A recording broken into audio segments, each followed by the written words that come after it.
Hi, my name's Alan and I'm a member of the Berwick Viewfinders Camera Club. And my name's David and we're a part of this year's City of Casey Winters Art Festival. I've been a photographer for about 16 years. I love travelling and I have in various places. Over the years I've pursued quite a few different genres. Portraits, I even dabbled in a bit of real estate photography for a little while. I've done weddings. But what I really like to do is seascape photography. So getting down the beach, isolating subjects and capturing the expanse of the beach. I like creating images that are actually close by the city centres, but actually make you feel like it's a long way away. So isolating the subject so you don't actually get a sense of the city at all. As I was growing up, photography really opened up creativity for me. So I found my creativity through photography. So for me, that was really a life-changing moment actually, because I didn't have that deficiency. I just found the medium in which to do it. My photography, I got into it about 14 years ago. I actually went on a holiday to Norfolk Island and bought a new camera for the event, a little EOS 450 camera, pretty primitive on today's standards, but it cut my teeth on photography. I love landscape photography, that's where I really started with, and I've progressed through a few cameras over the years and now shoot fairly high-res digital shots of landscapes.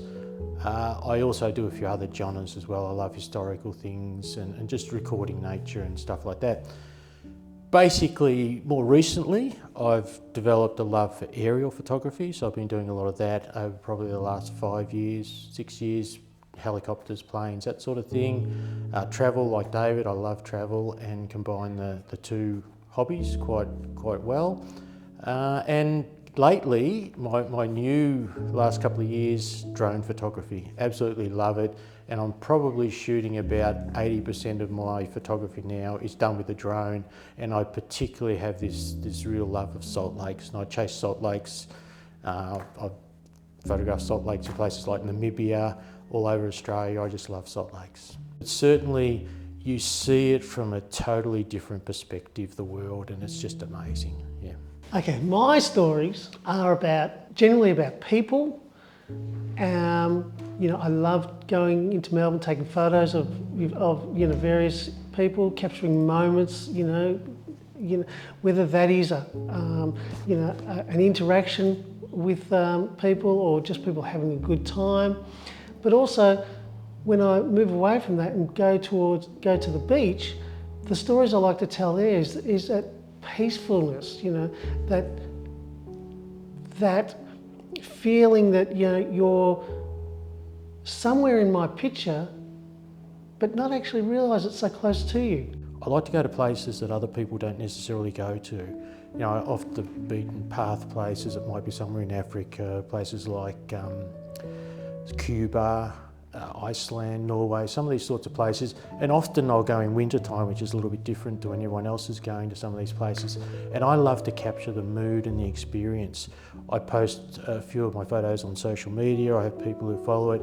And what they do is they embrace the fact that maybe they can't travel to those places, but yet they can see them through my eyes. So I try to make them look, obviously beautiful, but what they are and that side of it. So that's just what I love doing, yeah.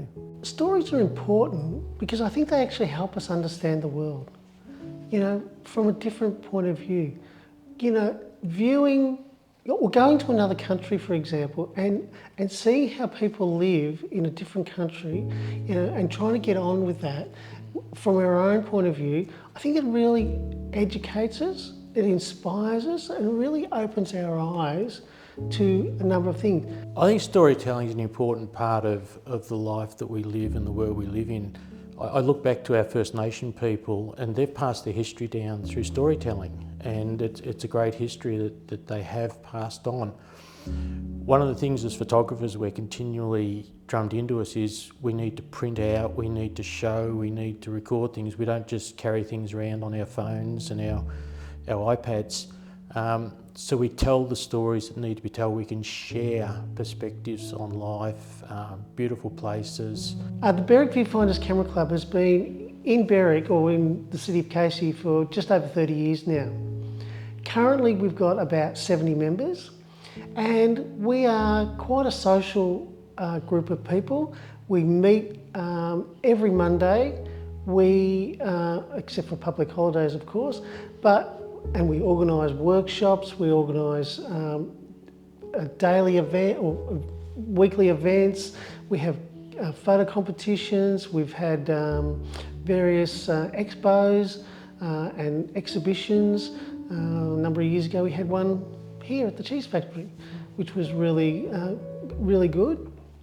We want people to come along and learn more about photography, and that learning often comes not just from a guest speaker, but also from talking to other members. So, we have a range of skilled members in our club, from people who are obviously very new to almost semi-professional, even professional. Oh, look, I'd just say it's a great little club. It's a very active club.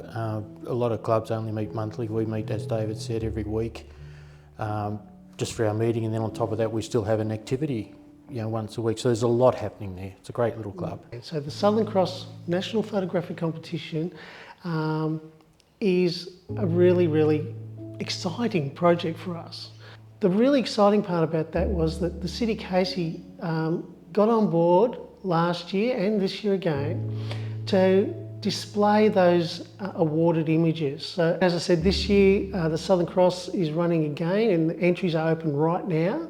They'll close on the 11th of June, and then after that there'll be a judging period, and then after that there'll be a period where the new images from this year's competition will be displayed at Bunjil. So we're really excited about this year's one, but we're also very excited about next year's competition as well, because next year we're taking it from a national level to an international level. I was on a workshop in Canada one time in the Rockies a few years ago, and it was an autumn photography workshop, and it was planned to get lots of beautiful autumn trees and the aspens and all that flower in autumn colours. Well, on the first night we had a month's worth of snow, and it was a month early, so we suddenly had winter. We didn't have snow tyres, you couldn't buy chains or hire chains at that stage, so we went off on our little trip, and it just cast a totally different perspective on the whole thing. We were photographing snowy scenes that we hadn't planned to, and ice and all sorts of stuff. It was just amazing, but it just shows you that you've got to be prepared and in photography you have to be very flexible in what you do. And look, we had a great trip.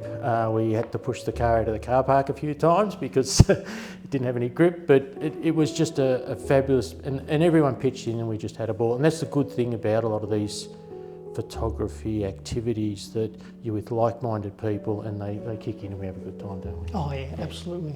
Yeah, that's for sure. I've got this really interesting story. Well, I think it's interesting anyway. My very first overseas holiday was to Nepal. It was a bit of a shock to my system, but I had a great time. Now, we didn't go in the dead of winter in the Himalayas, but it was pretty cold. We were up at about 4,500 metres, and we had a great time doing all the photography. But as I said earlier, it's the social aspect sometimes that really works really well. And I remember a group of people were in this guest house, we'd been eating, we'd had our dinner, we were around the fire, we were having apple pancakes, momos, which was fantastic, and having a couple of drinks as well. Anyway, it was getting a bit late at night. The guest house staff had gone, so we were just sort of there looking after ourselves. Well, I was the last person to leave. I don't know what time it was late at night. I had to get up early in the morning. Anyway, I went up to my room and there's no sleeping bag. It's minus something or other up there, like it was snowing and it was cold. And there was no sleeping bag to be had anywhere. Now, I don't know what happened to that sleeping bag. Got no idea. So, the only way I could actually have a reasonable night's sleep was literally drag. I had a bed, fortunately, and I was in a room where there was just 2 single beds. But I had to literally drag the futon from one bed and put it on top of me in the other bed, and sandwich myself between that so I could get a night's sleep without freezing my butt off. It was unbelievable. But anyway, I managed. He's still here. Yeah, I'm still here. But you know, strange things happen when you're away, and that was just one of them. I got a sling bag the next night, fortunately.